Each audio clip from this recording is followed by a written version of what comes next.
You talk about Dave Schultz. What did he bring to the team all those years? Well, he brought a technical knowledge and an understanding of sport. We lost so much when we lost Dave technically. Um, just the skills. I mean, I only knew maybe two or three guys that I could say to him, "Hey, I'm having trouble in this area. I'm getting stuck here. Or these, I'm having problems in this position." And Dave would, when I tell Dave that, and he'd say, "Okay." He wouldn't give me any answers then, but he'd go home and he'd sleep on it. The next day he would come in and it'd be almost like he developed or invented some new technique. And I only know a couple guys like that: Melvin Douglas, Jordanov.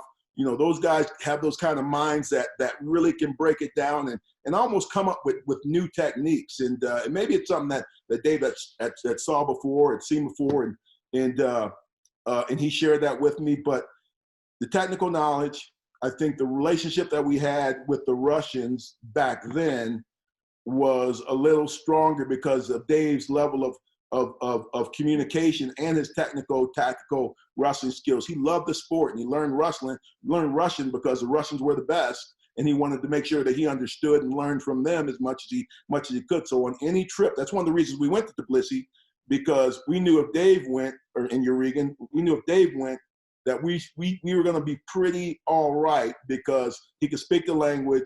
People loved him, and he just was. I mean, he was a leader. He was a leader, but he was still competing at the time. But Dave always made you feel like you were the most important person in the room when you're working out with him, when he's training, he's coaching you. He always made you feel like the most important person in the room.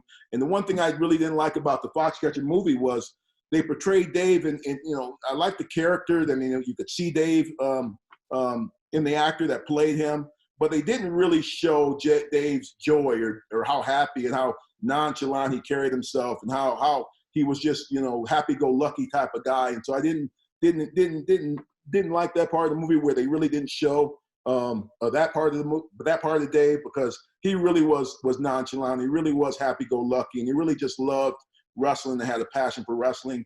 And to show how much that he meant to USA Wrestling in the country, the resident program was designed with Dave Schultz in mind. They wanted to bring Dave to Colorado Springs to train our senior level athletes year round. So that position was specifically designed for Dave, and I think one of the reasons was also to get him out of that environment. But he would have more impact on the rest of the country from that position than he even would at Foxcatcher, because during those times, a lot of guys, even non-Foxcatcher members, would seek Dave out at Foxcatcher to either train with him or be coached by him and learn from him. And I think you've probably showed a lot of that on track over the years as well.